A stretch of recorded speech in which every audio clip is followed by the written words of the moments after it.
Hi all, Ernest അക്കാഡമിയുടെ മറ്റൊരു വീഡിയോയിലേക്ക് സ്വാഗതം. ഇന്ന് വളരെ പ്രധാനപ്പെട്ട ഒരു വിഷയം നിങ്ങളുമായിട്ട് ചർച്ച ചെയ്യാൻ വേണ്ടിയാണ് വന്നിരിക്കുന്നത്. ജൂനിയർ എഞ്ചിനീയർ എന്ന് പറയുന്ന ഒരു നോട്ടിഫിക്കേഷൻ വന്നിട്ടുണ്ട്. അതുമായിട്ട് ബന്ധപ്പെട്ട് ധാരാളം കാര്യങ്ങൾ നമുക്ക് ചുറ്റും നടന്നുകൊണ്ടിരിക്കുകയാണ്. അപ്പോൾ കുറേയധികം ആൾക്കാർ ഇതിന് അപ്ലൈ ചെയ്തിട്ടുണ്ടാവും. അതിൽ നല്ലൊരു വിഭാഗം ആൾക്കാർ എന്താണ് ജൂനിയർ എഞ്ചിനീയർ എന്ന് അറിഞ്ഞുകൊണ്ട് അപ്ലൈ ചെയ്തതായിരിക്കും. മറ്റു ചില വിഭാഗം ഉണ്ടാവും, ഒരു നോട്ടിഫിക്കേഷൻ വന്ന് വെറുതെ അപ്ലൈ ചെയ്തേക്കാം, പിന്നെ മറ്റൊരാൾ പറയുന്നത് കേട്ട് അപ്ലൈ ചെയ്തവരും ഉണ്ടാവും.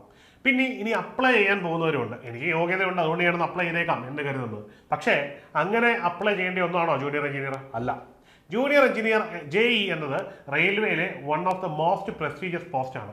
ഇതിൽ നിന്ന് നിങ്ങൾക്ക് എന്തൊക്കെ നേട്ടം ഉണ്ടാക്കാം, ഏതൊക്കെ ലെവലിൽ നിങ്ങൾ ഉയരും എന്നത് വളരെ പ്രധാനപ്പെട്ട ഒരു കാര്യമാണ്. നോട്ടിഫിക്കേഷൻ വായിക്കുമ്പോൾ അതിന്റെ ശമ്പളമൊക്കെ കാണുമ്പോൾ അത്ര അട്രാക്റ്റീവ് ആയിട്ട് തോന്നില്ല. പക്ഷേ ഇത് തരുന്ന കരിയർ ഗ്രോത്ത് എന്താണ്, നിങ്ങളുടെ ജീവിതം എന്താണ് എന്നൊരു ചെറിയ കാഴ്ചപ്പാട് നിങ്ങൾക്ക് തരാൻ വേണ്ടിയാണ് ഈ ഒരു വീഡിയോ ലക്ഷ്യം വെക്കുന്നത്. അപ്പം എല്ലാവരും ഇത് കാണുക, കൃത്യമായി വിലയിരുത്തുക. നിങ്ങളുടെ ലൈഫിലേക്ക് പറ്റാവുന്ന ഏറ്റവും നല്ലൊരു ടേണിംഗ് പോയിന്റ് ആണ്. ഈ വിദ്യാഭ്യാസ യോഗ്യത ഉള്ളവർക്ക് തങ്ങളുടെ ജീവിതത്തിൽ ഇതുപോലെ ഒരു ഓപ്പർച്യൂണിറ്റി ഇല്ല. അപ്പൊ നമുക്ക് ഓരോന്നായിട്ട് നോക്കാം എന്താണ് അവരുടെ കരിയർ. നമ്മളിതിൽ പ്രധാനമായിട്ട് നോക്കാൻ പോകുന്ന 3 കാര്യങ്ങളാണ്. ആദ്യമായിട്ട് കരിയർ പാത്ത് പ്രമോഷനുമാണ്.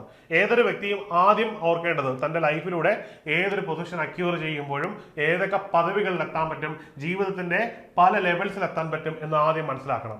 രണ്ടാമത് മാത്രമേ സാലറിക്ക് വലിയ സ്ഥാനമുള്ളൂ. സാലറി എപ്പോഴും എന്താണ്, നമുക്ക് ജീവിക്കുവാൻ വേണ്ടുന്ന നമ്മുടെ നീഡ്സ് സാറ്റിസ്ഫൈ ചെയ്യാൻ വേണ്ടുന്നതാണ്. അപ്പം ഇതിന് നിങ്ങൾക്ക് ആവശ്യമുള്ള സാലറി തരുവാൻ പറ്റുമോ അത് നമ്മൾ അറിയണമല്ലോ. പൊസിഷൻ മാത്രം ഉണ്ടായിട്ട് കാര്യമില്ല, സാലറി ഉണ്ടാവണം. മൂന്നാമത് നിങ്ങൾ എന്തൊക്കെ ജോലികളായിരിക്കും നിങ്ങൾ ചെയ്യേണ്ടി വരുന്നത്, ഏകദേശ ധാരണ. മുഴുവൻ ധാരണകളൊന്നും തരുന്നില്ല, ഏകദേശ ധാരണകൾ. നിങ്ങൾ എന്തൊക്കെ ചെയ്താലാണ് നിങ്ങൾക്ക് ഏതൊക്കെ മേഖലകളിൽ നിൽക്കേണ്ടി വരും എന്നൊക്കെ ഒരു ധാരണ വേണ്ടേ, അതാണ് നമ്മൾ ഇനി പറയാൻ പോകുന്നത്. അപ്പൊ നമുക്ക് വീഡിയോയുടെ ഡീറ്റെയിൽ വ്യൂവിലേക്ക് പോകാം. Okay, let's go. ആദ്യത്തേത് കരിയർ ഗ്രോത്ത് ആണ്. കരിയർ ഗ്രോത്ത് എന്ന് പറഞ്ഞാൽ നിങ്ങളുടെ കരിയർ തുടങ്ങുന്നത് ജൂനിയർ എഞ്ചിനീയർ എന്നാണ്. ഇതൊരു എൻട്രി ലെവൽ പോസ്റ്റ് ആണ്. ഈ എൻട്രി ലെവൽ പോസ്റ്റ് ഇരിക്കുന്ന നിങ്ങൾ ഇവിടെ നിന്ന് പ്രൊമോഷനായിട്ട് സീനിയർ സെക്ഷൻ എഞ്ചിനീയർ, അതിനുശേഷം അസിസ്റ്റന്റ് ഡിവിഷണൽ മാനേജർ, അതിനുശേഷം divisional engineer, senior divisional engineer എന്നിങ്ങനെയുള്ള വിവിധ ഘട്ടങ്ങളിലേക്കാണ് മിനിമം പൊസിഷനിൽ നിങ്ങൾ എത്തുന്നത്. അതായത് റെയിൽവേയുടെ ഒരു മിനിമം പൊസിഷനിൽ നിങ്ങൾ എത്തിയിരിക്കും ഈ ഒരു തസ്തികയിൽ. ഇവിടെ ഈ പറഞ്ഞത് ഒരു കോമൺ നെയിമാണ്, പക്ഷേ ഇതിനനുസരിച്ച് പേരുകൾ മാറാം. ഇനിയും ഡിവിഷണൽ എഞ്ചിനീയർ എന്ന് ചിലപ്പോൾ നിങ്ങൾ ഡിവിഷണൽ മാനേജർ എന്ന് പറയുന്ന തസ്തികയിലാവാം, ഇനിയും അതല്ലെങ്കിൽ സീനിയർ ഡിവിഷണൽ മാനേജർ എന്ന് പറയുന്ന തസ്തികയിലാവാം. നിങ്ങൾക്ക് അവൈലബിൾ ആയിട്ടുള്ള പോസ്റ്റ് എന്താണോ അതിനനുസരിച്ച് തന്നെയായിരിക്കും നിങ്ങൾ എത്തുന്നത്. നിങ്ങൾ ഏതാണ്ട് നിങ്ങളുടെ പ്രൊമോഷൻ ലെവലിൽ സീനിയർ സെക്ഷൻ എഞ്ചിനീയർ കഴിഞ്ഞാൽ പിന്നീട് നിങ്ങൾ UPSC വഴിയൊക്കെ നിയമിതരാകുന്ന ഉദ്യോഗസ്ഥർക്ക് തുല്യരായിട്ടൊക്കെ മാറും. പ്രത്യേകിച്ചും 21 വയസ്സിലൊക്കെ കയറുന്നവർക്ക് ഒരു ഗ്രൂപ്പ് A ഓഫീസർ വരെ ആവാനുള്ള അവസരമാണ്. അതായത് ഒരു കരിയർ ഗ്രാഫിൽ കിട്ടാവുന്ന ഏറ്റവും വലിയ ഒരു പൊസിഷനിലാണ് നിങ്ങളെ ചെന്നെത്താൻ പോകുന്നതെന്ന് ഓർത്തോണം. വളരെ ഇമ്പോർട്ടൻ്റ് ആയിട്ടൊരു കാര്യമാണ്. ഇനിയും ഇതിന്റെ സാലറീസ് നമുക്കറിയണമല്ലോ, ഒബ്വിയസ്ലി സാലറി അറിയണം. അതായത് ജൂനിയർ എഞ്ചിനീയർ ആയിട്ട് അപ്പോയിന്റ് ചെയ്യപ്പെടുന്ന ഒരാൾക്ക് സാധാരണഗതിയിൽ സാലറി 35,400 പേ ബാൻഡ് 6 പ്രകാരം കിട്ടുന്നത്. മനസ്സിലായില്ലേ? തുടക്ക സാലറിയാണ്. ഇതിന്റെ ടോപ്പ് സാലറി ഞാൻ പറയുന്നില്ല, ഇവിടെ നമ്മൾ അത് ഓർത്താൽ മതി. നമ്മളിപ്പോൾ കയറാൻ പോകുന്നവരാണ്. 36,500 അവർക്ക് കിട്ടാൻ പോകുന്ന ബേസിക് സാലറി. ഇനി സാലറി മാത്രമാണോ അവർക്ക്? അല്ല, ഡിയർനെസ് അലവൻസ് ഉണ്ടാവും. ഡിയർനെസ് അലവൻസ് എപ്പോൾ കിട്ടും? നിങ്ങൾക്ക് ഓൾറെഡി സർവീസിൽ കയറി പ്രൊബേഷനൊക്കെ കഴിയുമ്പോൾ മുതലാണ് കിട്ടുന്നത്. അതിനൊപ്പം തന്നെ ഇതിൽ കൊടുക്കാത്ത ഡ്രസ്സ്, നിങ്ങൾ ഉപയോഗിക്കുന്ന ഡേ ടു ഡേ ഉപയോഗിക്കുന്ന ക്ലോത്തിങ് ചാർജ്, അങ്ങനെയൊക്കെയുള്ള ചാർജുകൾ പോലും നിങ്ങൾക്ക് കിട്ടും. പിന്നീട് ഹൗസ് റെന്റ് അലവൻസ്, HR. ഈ HR അലവൻസ് നിങ്ങൾക്ക് യോഗ്യത വേണമെങ്കിൽ നിങ്ങൾ റെയിൽവേയുടെ ക്വാർട്ടേഴ്സ് ഉപയോഗിക്കാൻ പാടില്ല. റെയിൽവേ ക്വാർട്ടേഴ്സിലല്ല നിങ്ങൾ നിൽക്കുന്നതെന്നുണ്ടെങ്കിൽ നിങ്ങൾക്ക് HR ആയി കിട്ടും. ഇനി നിങ്ങൾ റെയിൽവേ ക്വാർട്ടേഴ്സിലാണെങ്കിൽ അത് നിങ്ങൾ കണക്ക് കൂട്ടണ്ട. ഇനി ട്രാൻസ്പോർട്ട് അലവൻസ്, റെയിൽവേയുടെ മാധ്യമങ്ങളിലൂടെ ഒക്കെ നിങ്ങൾക്ക് യാത്ര സൗജന്യമാണെന്ന് ഓർക്കണം. ഒപ്പം തന്നെ ട്രാൻസ്പോർട്ട് അലവൻസുകളുണ്ട്. Railway duty pass, education allowance, medical benefit, leave നിങ്ങൾ സറണ്ടർ ചെയ്യുകയാണെങ്കിൽ അതിന്റെ ബെനിഫിറ്റ്സ്, പിന്നെ സ്പെഷ്യൽ അലവൻസ്, ഇങ്ങനെയുള്ള പല പല അലവൻസുകൾ ചേരുന്ന ഒരു സംക്ഷിപ്ത രൂപമാണ് നിങ്ങളുടെ ശമ്പളം.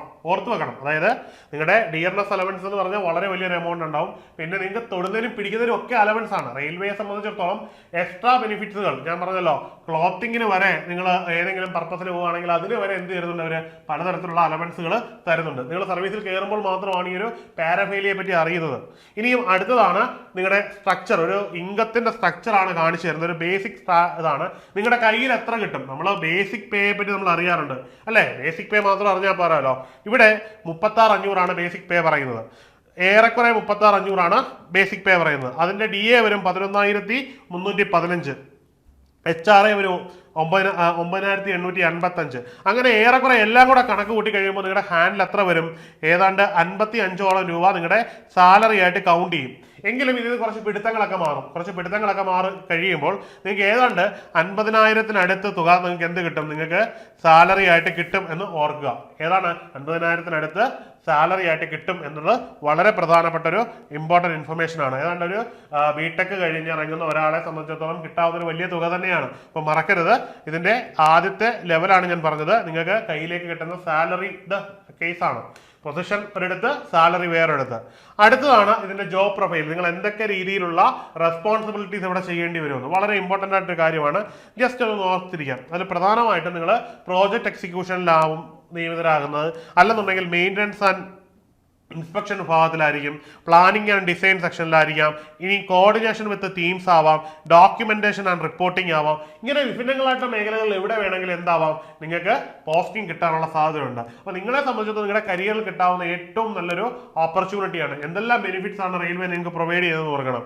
ഇനിയും ഇത്രയുമാണ് നിങ്ങൾക്ക് ഈ ഒരു ഇതുമായിട്ട് ബന്ധപ്പെട്ട് പറയാനുള്ള. ഇനിയുള്ളതെന്ന് പറഞ്ഞാൽ പഠനം ശരിയാക്കാനുള്ള ഒരു മാർഗ്ഗമാണ്. അപ്പം ഇത് വളരെ പ്രധാനപ്പെട്ട ഒരു പൊസിഷൻ ആണെന്ന് മനസ്സിലായി. ഇതിന് എന്തൊക്കെ ബെനിഫിറ്റ് ആണെന്ന് മനസ്സിലായി. ഇനി ഡിഗ്രി ഉള്ള അതായത് ബിടെക് ബിരുദമുള്ള പലർക്കും എന്ത് ചെയ്യാൻ പറ്റില്ല, അതിനുള്ള കഴിവ് ഉണ്ടാവണമെന്നില്ല, ആ സ്കില്ല് ഉണ്ടാവണമെന്നില്ല, അത് ആർജിച്ചെടുക്കണം. അപ്പൊ ആ കഴിവ് ആർജിച്ചെടുക്കാനുള്ള അവസരമാണ് ഇനി ഞാൻ പറയുന്നത്. നമ്മുടെ അക്കാഡമി, ഏണസ്റ്റ് അക്കാഡമി RRBJയുടെ വളരെ തീവ്രമായ പരിശീലനം ഇവിടെ നടത്തിക്കൊണ്ടിരിക്കുകയാണ്.